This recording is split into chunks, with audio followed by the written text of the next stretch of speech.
a charity aimed at getting more kids on the ice, providing equipment like skates to those who might not be able to afford it.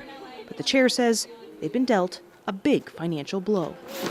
This has done a ton of damage to us. It's really, we're kind of handcuffed at this point without these funds to be able to continue doing what we've always done as a charity. In 2018, Evan Kozner says he got a call from a former Scarborough city councillor saying the city was allocating funds to the charity so it could provide skates and equipment to students in Scarborough. They had a program called Section 37 funding where we received some funding that we didn't even know about, $200,000 from different condominium projects in the Scarborough area, and for us to assist different kids in need. Kozner says a media event followed where the funding was announced and he provided the hockey equipment requested. But 7 years later, he says the charity is still waiting on the cash. When funds are allocated to a particular charity and we've waited 7 years already, I just think it's unreasonable and pretty egregious. So what is Section 37 funding?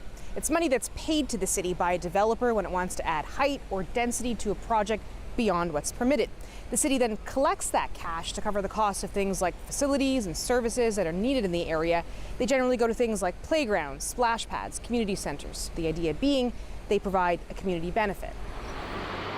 But Section 37 payments only happen after the development gets its first above-grade building permit. There's no guarantee that any organization is getting the money until the shovel's in the ground.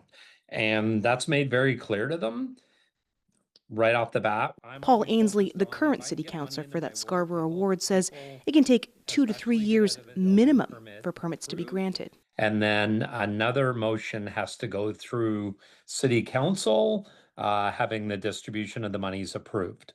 So I understand from my staff, the building permit was approved sometime late last fall.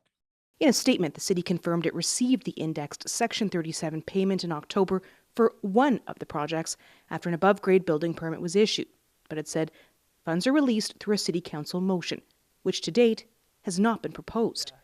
And so the waiting game for Kozner continues, who says he's disappointed with that latest update. The city has a duty to, make sure that those funds come back to us, especially with the promises that they made.